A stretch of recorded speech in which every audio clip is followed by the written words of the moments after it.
Hi, Mike Kennedy with you. Uh, Artificial intelligence and text. I've been experimenting quite a bit with uh, artificial intelligence writing text. Okay, there's two uh, sources that you can access free if you want to try and fool around with it a little bit. That's Bard, put out by Google, and Bing, put out by Microsoft. So, uh, it'd be very easy with these people talking about, oh, we're all going to get rich. You know, you can create all this content, blah, blah, blah, blah, blah, blah. Like, I could easily, I'm sure, uh, create, uh, you know, five uh, articles, you know, of a couple pages each and post them somewhere, you know, on a blog. I could have different blogs or whatever, you know, and the idea would be that content is going to draw people, you know, then the ads or whatever I have is going to be where I uh, get money or whatever. So there's a problem. AI, while it appears to think, it really doesn't. Okay. Uh, yes, it can understand what you're looking for. You can ask in more natural language. You can say, who is that actor that played the criminal on the first season of Dragnet in 1957? And it will get that answer. And you could have it write a couple paragraphs about the actor or whatever. And the problem is that it draws from sources. It's a good thing and bad thing, okay? And the sources can be wrong or outdated. So we're going to go to the actual situation. Here I have a picture of British soldier Lycan, which I'll place right here.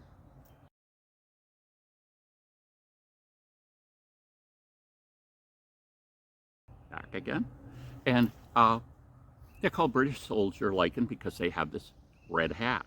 These are less than a half, they're about a half an inch tall, these particular ones. They can be taller, but that's how tall these are. Uh, so I say, okay, Bing, write me 2 paragraphs about British soldier Lycan. You know, it starts and says, oh, you know, the red hat is the red part on the top is the part that produces spores, you know, and it goes into this and talks about it. And it says lichen's composed of 2 organisms. And I'm like, no, 3. Everyone knows it's 3. And so it writes this thing. I look at it and I say, isn't lichen also composed of a cyanobacteria? And it says, oh yes, lichen has cyanobacteria.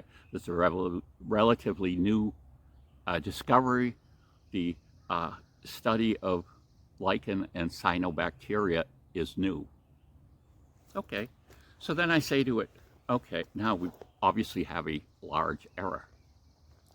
So now I say, well, could you rewrite your first paragraph including this information about the cyanobacteria? It says, sure, I'll do it. Here it is. And it starts off and says, there are 2 organisms that compose lichen. And it's like, uh-oh. And then later on, it talks about the third component. So even within, you know, first there's an error because the majority of sources that are older are going to say that lichen is composed of 2 organisms. And newer research is going to say, no, it's 3. I'm not sure how old that discovery is, but, you know, it's newer, but it's you know, a well-accepted fact.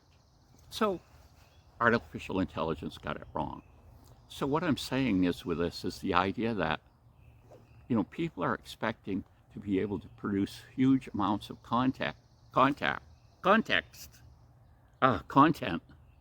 and it's like that only works if you're going to be the editor, you know, proofreader, and fact checker, because in my example I gave before, producing 5 articles several pages long, that might actually take me longer than a day to uh, verify all that information is true, because I'll have to go to multiple sites. I'll have to look at uh, how reliable these sites are. It could do with the age of the site. It could also do with uh, the person that's writing it. In other words, uh, I might give more weight to something that was written by someone from MIT rather than someone from a community college. Now, that could be right as a rule, but wrong in particular. So I just kind of presenting the idea that while you can, excuse me, create a lot of content with AI, you're still going to have a lot of work to do. Now, someone will say, well, no, that's great. I've got the 5 articles. That's what I needed. And I was like, well, you know, uh, is it better to create 5 low grade inaccuracy articles? Excuse me. Or is it better to produce 1 or 2 that are really solid in the information they contain? And you see this, the internet is going wild with saying, oh, this, makes so much money with this. Oh, you're going to, oh, this and this, it's going to be so great. Money, money, money, money. And it's like, I don't think so. I think it's going to add to the fact that we're drowning in information. And, uh, let's come out and say it. The internet is the biggest source of misinformation there is, because anyone can post. You take some dramatically, a historically important issue like the Holocaust, and you'll find sites that say it never happened at all. It was all a conspiracy. So there's a lot of information out there. Having something come and pull that information, I think it would be better in some ways for you to ask it for an outline, and then you can look at that and you can check those things, and then you could write it yourself, or perhaps you could put it back in and say, oh, using this outline, create a 3-page article.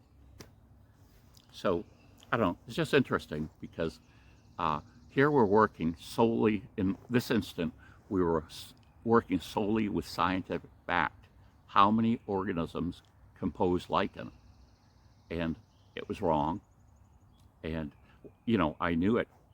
I know enough about, botany or plants or whatever, that I knew it was the wrong answer. Someone else might not know it's an incorrect answer. And you can imagine how you'd be discredited or feel if you present this article and people lash onto it and say, no, this is how, this is written from, it seems like it's written in 1960. We know better than that now. This isn't true. And so then, when you go into areas away from solid facts, okay, then you get into even bigger problems.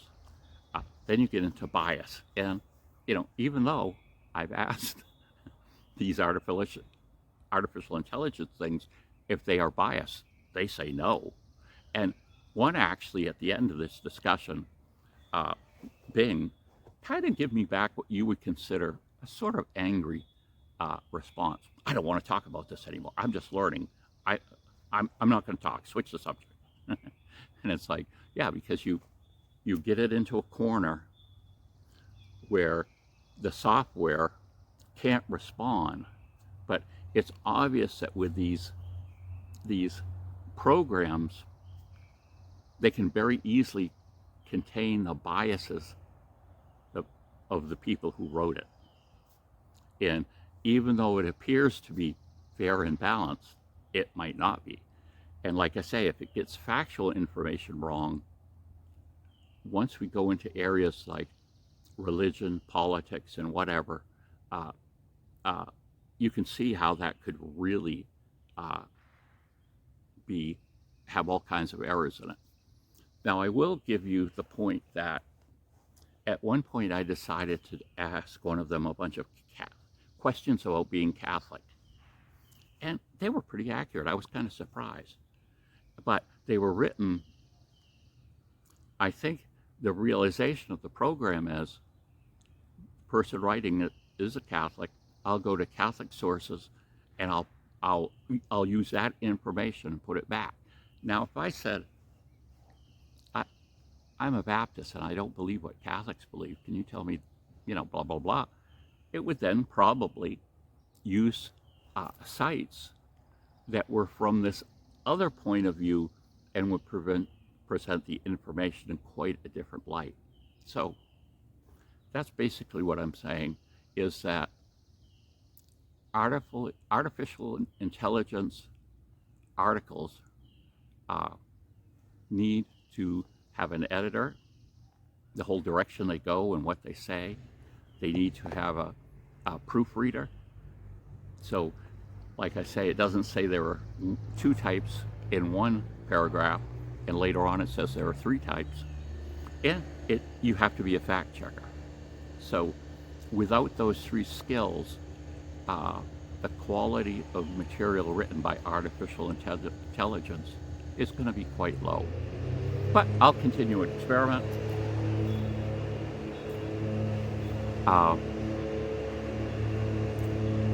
And just, I've been experimenting with images too. And the problem I see so far, which is a bad problem, you can have it produce an image and if there be a picture of a person's hand and they'll have 6 fingers. Or sometimes they'll have more than 2 arms. Or one of their arms will be obviously too long. Well, I guess I have to stop. Noise. Bye.